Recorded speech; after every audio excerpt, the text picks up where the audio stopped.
Good morning, welcome to the Christian Quality Engineer episode 11, maybe? Something like that.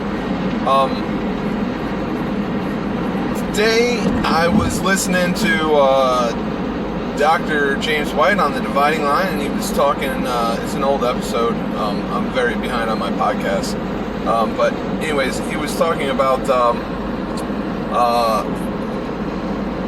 going back and looking something up. He was listening to a false teacher, and he said the first time he heard it, it sounded great until he went back and he sat down and he listened to it, and every time he gave a reference, he would look up the reference and find out that what the person was saying was not true. In quality engineering, we need to do the same thing when we read God's Word and when we do our documentation.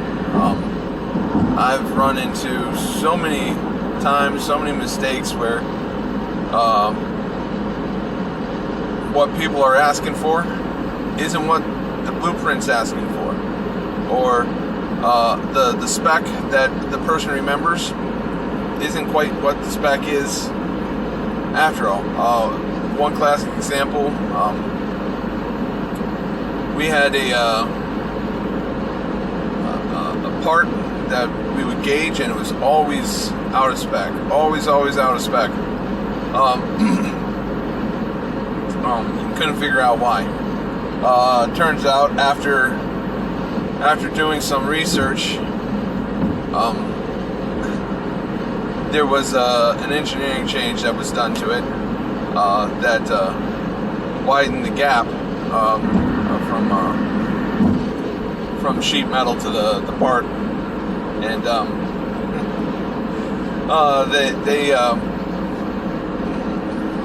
we never got replacement feeler gauges, so we had a no-go gauge that was set to 3 mils when it was supposed to be set to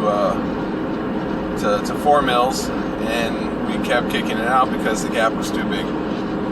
So, I mean, it's something simple, and it really gets your documentation squared away right where it needs to be. Another one had another part where during PPAP we couldn't get our capability to work right, and this one was a wee bit trickier than the other ones, so we couldn't get our capability to work right. The customer kept saying that our part was rotating in the up-down direction, but like our fore-aft position was fine,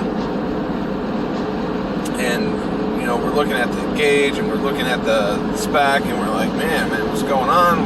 Why isn't this working?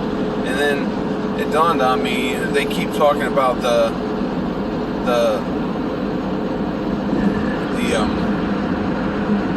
one measurement that we couldn't get in for the capability being up down. Well, it wasn't a true up down. It was coming in at like a 30-degree angle between fore aft and up down. And if you did the math, the way the tolerances worked out between the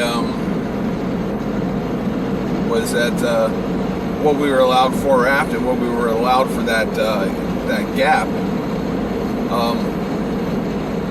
we had absolutely no up-down tolerance at all, because the fore aft was a tolerance of plus or minus 0.5, and the gap that was at that 30-degree angle was plus or minus 0.5, and it was actually nominal to a specific plane. And if you did the measurements or the geometry right there, there's no way we could have any movement in the up-down direction. And you got to sit down and you got to really look with a critical eye not just at your quality work, but also at the preachers when you're telling you information.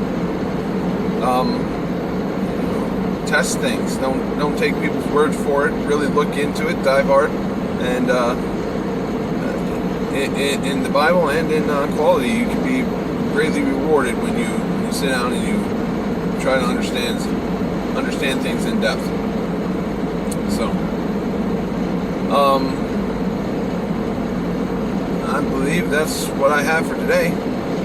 Remember, commit your work unto the Lord.